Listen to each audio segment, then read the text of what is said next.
JFK. Yeah. Sure. Wo ye kebia ma wo. JFK.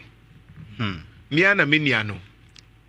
Me kebia ma wo so na Akufo-Addo tia wa na wanye JFK biem. Sure.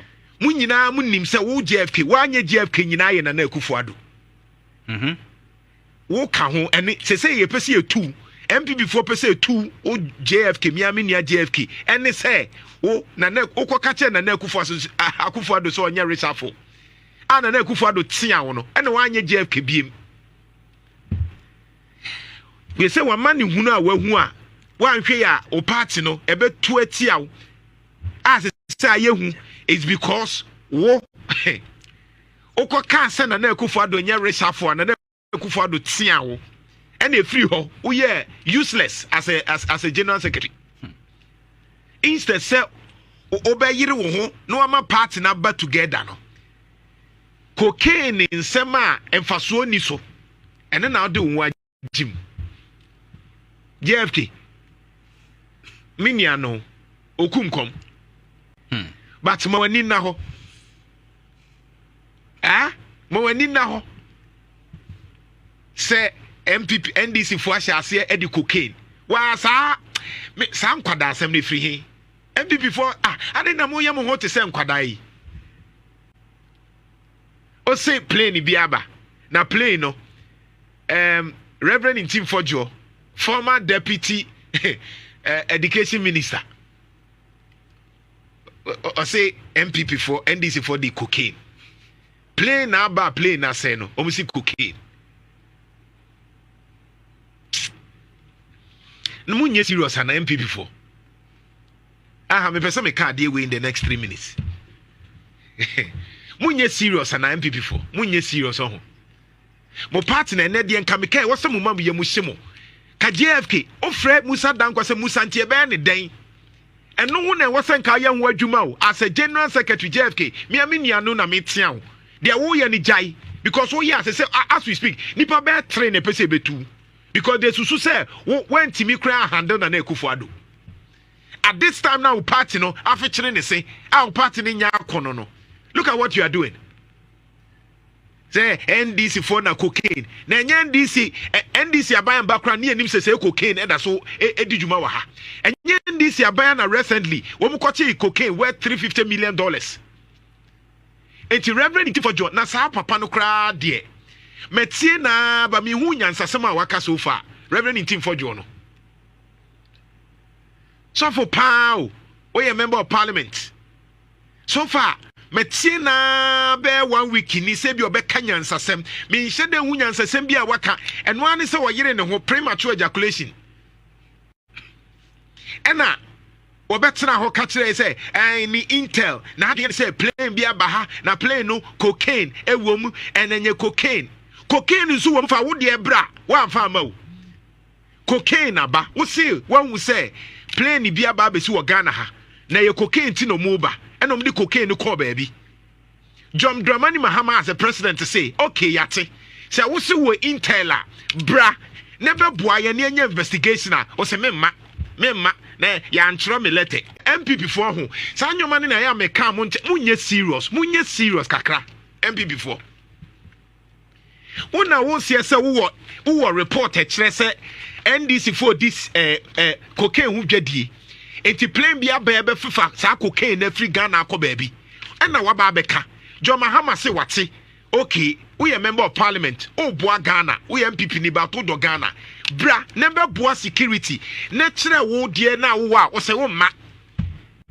ene wa kasa bia so wo ka bia nyansa bia anim me share dem hunyansa bia waka apart from amopa mo mechimi mo mechimi aban wei o ka asema o ye intolerant na me mutiri kra na ye ne yeso so mutiri kra na ye ne yeso so wo ye mpinti na yeso so na ka any serious jurisdiction president take ama order na Akufo-Addo nkobepne na Akufo-Addo tintintinti a wotimi mafia nkrofo kwacheche nkrofo enwama na Akufo-Addo wo krom ha John Mahama na ya na to de bia na koma yeda na ye mu bi na president nka wo kasa ansem na woteto a wototo papa so no ke aba be soaw be kire wo na wo se cocaine criminal issue we a member of parliament who oversight responsibility.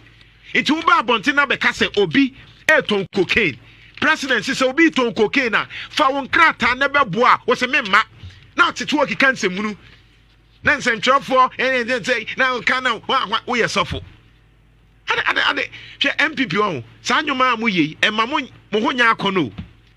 Ye ka mu ntie afanyoma kan de ne de bai. Party na mu o ma na ekofa afanyoma kan. Akwawi anodompre ono nso nsemunu saa kwasi asem saa ni nsemunu saa MP okay kan ho ahwan na chese wo kontokwa ya kontokwa wo MPP MPs di nsemunu saa wo parliament ni apeja nkonya ni ayesei MPP o eno no akwakoda e say de Reverend Ntim fojo on na aba ni nyina nso opeso ohu se Jo Mahama cocaine na sanse munu we for evidence bra bepem na is over 1 week nie ontimi fa video bi e kire se eye ampase cocaine na general secretary wa minia JFK o party dweriga o party gu MPP gu ye de betimi aboa wa se say party no enkofo dodo na ekọ NDC no also by ya now the aba say no to drug trafficking. Cocaine na sebi ye party a yetimi ka cocaine ho asem a enya MPP kromo ha why ni achi no cocaine political party bay eni achi no amoaten no ye NDC ni amoaten no ye NDC ni amoaten no ye member of parliament no ye MPP ni enti on a record ye party a yetimi ka cocaine and Quebec MPP enya ko 4 time na cocaine dani konkonte kovi no one. Enya ko 4 time. No one na. What is that Mills time cocaine e dani konkonte. What is that Jo Mahama time cocaine dani konkonte. Ebi currency. Na ben na what cocaine wasem. Na ban we ya ba no or solve na watimi achen krofo na nka obi oye cocaine no asa akwache obi. $350 million no akwachere. Se nka obi mi ana no. Na sa ade ehia ase enye nne. Jeff Mr. Fato Sumaye 2022.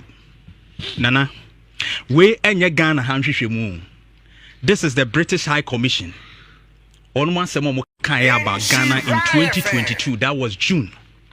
Nana eni ose Ghana identified as transit country for drug trafficking. That was 2022, 28th June 2022. My Joy Online published 11:40 a.m. A year bay. 2022. 2022 one and a president. Ene daso. Press why would be kinkai MPP for who mo party ne nye mo party maso dino MPP for Bradi Nyankopo UK for kinkai story na nkasa na was the British yes 2022 na Akufo-Addo na president Justin Kodua na na general secretary of MPP muntie de omo kai was say nana was the British High Commission in Ghana has revealed that the country has been noted on the global radar as a transit country for drug trafficking, especially cocaine and other psychotropic substances. Nana or say, year 2022, 2022 one and a president. One and a president. Nana do Akufo-Addo. One and a general secretary. And JFK. Okay. Nana was say, British High Commission identifies say Ghana a country, baby and nubone.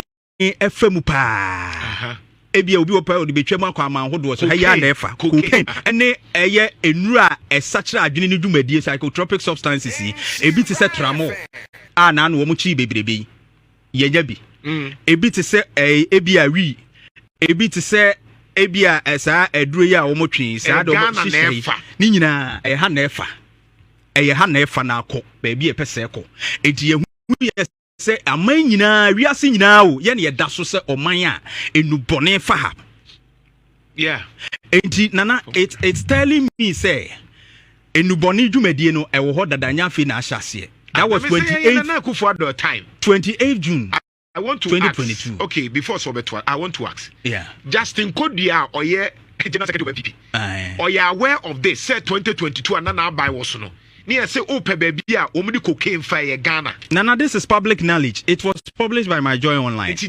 can be in 2022.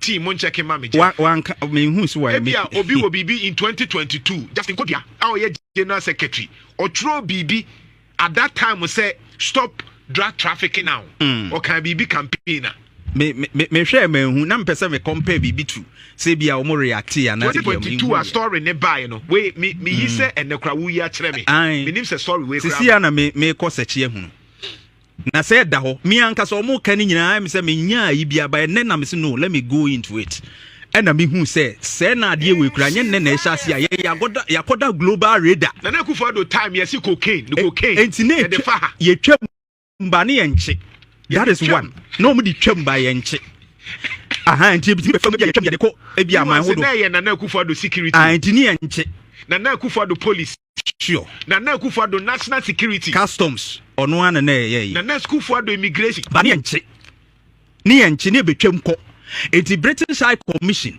British Ambassador omuhu say Ghana hanubone fa hapa in 2022 and omo kan ho asem say o man ye hwe ni ye na ye yire ye security mu that was 2022 but name say ye nche enti no nte ho asem ba mi say afen na aban we na sha ase ye eche ti wo de famu ane achew wo de famu ane achew enti na ho edede aba no enti me na am agreeing say it's not aban we na ye because of 2022 the SCNT but rather they are stopping it omo kache and omo che efamu anu machi nti ne yeti ne dede ne ba first no no mutimi de fam British High Commission e kanya me enti say utie mi a on say nti na ya na NPP foto bi omo mpe asem because we be kwa kwhwe nkra e betwe nkra ta na ba enti me say o pe party a cocaine ye dey associate ye NPP enya NDC because there's no record